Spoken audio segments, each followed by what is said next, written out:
Vicky murder কেসে আজকে 1/6/2024 prosecution থেকে সরকার পক্ষ থেকে দাবি করা হয়েছে যে রাকেশ বর্মন একজন অ্যারেস্ট হওয়া আসামি, তার কথা মতন দুর্গাবাড়ি চা বাগানের কাছে কোনো একটা শ্মশানে একটা পিস্তল আর 3 রাউন্ড গুলি উদ্ধার হয়েছে। তো এই ঘটনাটা আমরা কোর্টে যাওয়ার পর জানতে পারি। তো তখন আমরা আমাদের ক্লায়েন্ট যে আছে রাকেশ বর্মন, ওর সঙ্গে কথা বলি এবং শুনে আমরা আশ্চর্য হয়ে যাই যে পুরোটা জিনিস হচ্ছে সাজানো নাটক। রাত্রির অ্যারাউন্ড এনসিসি থানাতে রাকেশ বর্মন ছিলেন পুলিশ কাস্টডিতে। রাত্র অ্যারাউন্ড 1টা থেকে 2টোর ভেতরে সেখানে দুজন সাক্ষীকে আনা হয় রাত্রেবেলা, এবং তাদেরকে নিয়ে রাকেশ বর্মনকে নিয়ে গাড়ি দিয়ে পুলিশ যায়। তার এই দুজন সাজানো সাক্ষীর সামনে আগের থেকে ঠিক করে রাখা একটা জায়গা থেকে একটা জং ধরা পিস্তল উদ্ধার করে এবং সেই সঙ্গে 3 রাউন্ড গুলি উদ্ধার করে, যেগুলো আগেই রেখে দেওয়া হয়েছিল। আর রাকেশ বর্মনকে জোর করে সিগনেচার করানো হয় সিজার লিস্টে।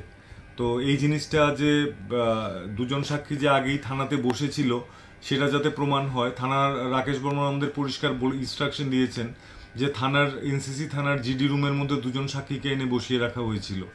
এখন আমরা সিসিটিভির এনসিসি থানার সিসিটিভি রাত্রির 12টা থেকে সকাল 3টে পর্যন্ত আমরা প্রেয়ার করেছি কোর্টের কাছে, সেটা যাতে কোর্টের কাছে জমা করা হয়। আর এর সঙ্গে আমরা এটাও চেয়েছি যাতে এই মামলার যে তথাকথিত পিস্তল ব্যবহার করা হয়েছে, যেটা উদ্ধার করা হয়েছে বলে পুলিশ বলছে, সেটা যাতে ত্রিপুরাতে নয়, ত্রিপুরার বাইরে কোনো ফরেন্সিক ল্যাবে টেস্ট করা হয়, যাতে বোঝা যায় এই পিস্তল শেষ কবে ব্যবহার হয়েছে এবং এই পিস্তল দিয়ে আদেও ভিকিকে হত্যা করা হয়েছে কিনা। তো এই জিনিসটা কোর্ট অর্ডারে লিখেছেন। সিজিএম কোর্টে আমরা এই প্রেয়ার করেছিলাম, তো সিজিএম ওনার অর্ডারে এটা পরিষ্কার লিখে দিয়েছেন যে এই মামলা নিউট্রালিটি রাখার জন্য এই পিস্তল এবং গুলি এগুলো রাজ্যের বাইরে কোনো ফরেন্সিক ল্যাবরেটরিতে পরীক্ষার জন্য পাঠানো হবে। আর এছাড়া আরেকটা ডেভেলপমেন্ট এই মামলার হচ্ছে, আপনারা জানেন ডিফেন্স কাউন্সিল হিসাবে আমাকে আন্ডার সেকশন 91 সিআরপিসি দুটো নোটিশ ইস্যু করা হয়েছিল। একটা ইস্যু করেছিলেন প্রাজিত মালাকার, এই মামলার তদন্তকারী অফিসার। উনি করেছিলেন এটা 13/5/2024। আর আরেকটা করেছিলেন এনসিসি থানার যিনি SDPO sub divisional police officer Shri Subrata Barman, উনি। তো দুটোর মধ্যে ভাষার একটু পার্থক্য আছে। একটাতে রিকোয়েস্ট করা হয়েছিল আর একটাতে ডাইরেকশন দেওয়া হয়েছে যে এই মামলার রাজু বর্মনের বাড়ির সিসিটিভির হার্ড ডিস্ক আমি যাতে প্রডিউস করি। তো সেটার জবাব 91 সিআরপিসি মোতাবেক যে দুটো নোটিশ আমাকে পাঠানো হয়েছে, সেই দুটোর জবাবই আজকে আমি লিখিত আকারে পুলিশকে পাঠিয়েছি। এখন দেখা যাক পুলিশ কি উত্তর দেয় বা কোনো উত্তর দেয় কিনা। দুর্গাপ্রসন্ন অ্যালিয়াস ভিকি মার্ডার কেসে state government advocate Shri Shankar লোধকে স্পেশাল পাবলিক প্রসিকিউটর হিসেবে অ্যাপয়েন্টমেন্ট দিয়েছেন।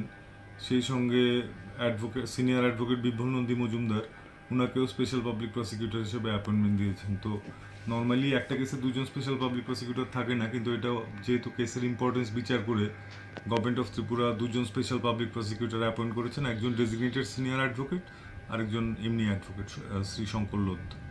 তো এর মধ্যে শ্রী শঙ্কর লোধ উনি এই মামলায় এফআইআরে যাদের নাম আছে আসামিদের, তাদের মধ্যে একজন হচ্ছে রাজু বর্মন, তার ভাই রাকেশ বর্মন এবং ওদেরই তুতো ভাই দেবব্রত বর্মন।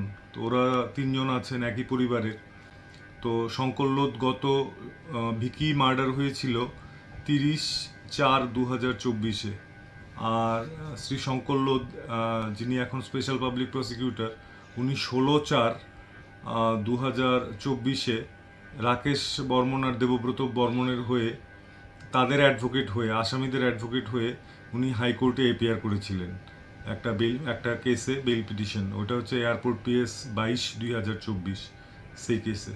তো সেই জন্য রাকেশ বর্মন আমাকে ইনস্ট্রাকশন দিয়েছে যে আমি যেহেতু শঙ্কর লোধকে মাত্র 14 দিন আগে, ভিকি মার্ডার হওয়ার 14 দিন আগে উনি আমার অ্যাডভোকেট ছিলেন, ফিজ নিয়ে উনি এপিআর করেছেন, অতএব উনি কি করে আমার বিরুদ্ধে পাবলিক প্রসিকিউটর হয়ে এই মামলা পরিচালনা করেন সরকার পক্ষের হয়ে।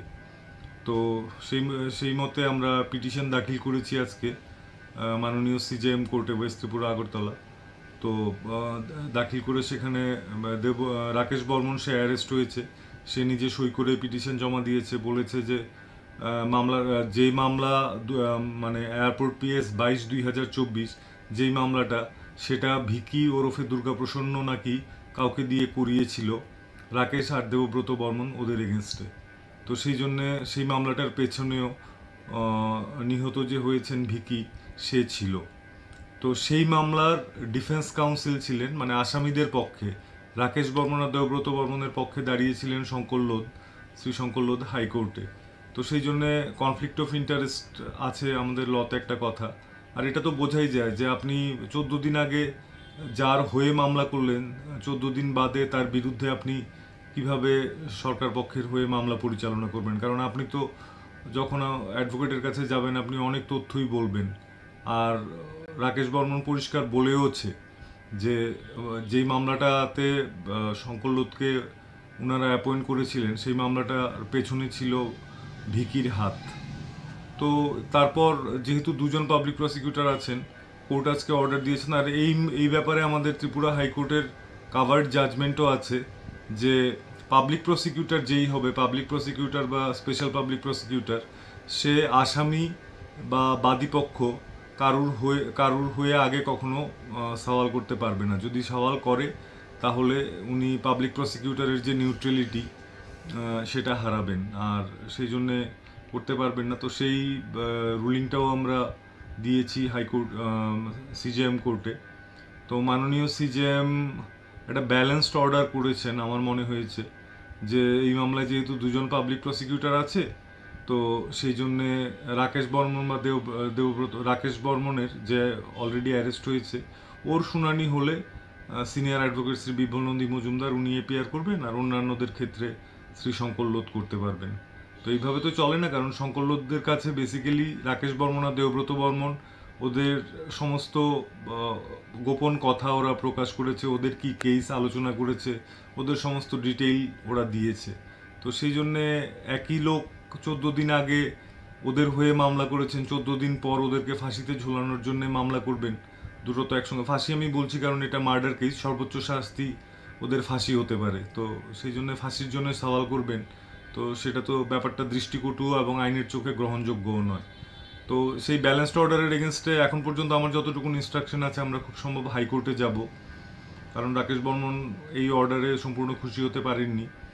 তো উনি ইনস্ট্রাকশন দিয়েছেন, আমরা হয়তো হাইকোর্টে যাব। তো এখন আমাদের ক্লায়েন্ট যা চায় সেই মতো ব্যবস্থা হবে।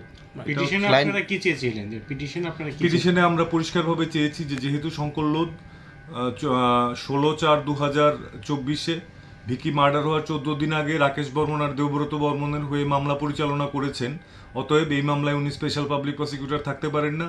যেহেতু রাকেশ বর্মন এবং দেবব্রত বর্মন দুজনেই এই মামলার আসামি, আর ওদেরই ভাই হচ্ছে রাজু বর্মন মামলার আরেকজন আসামি।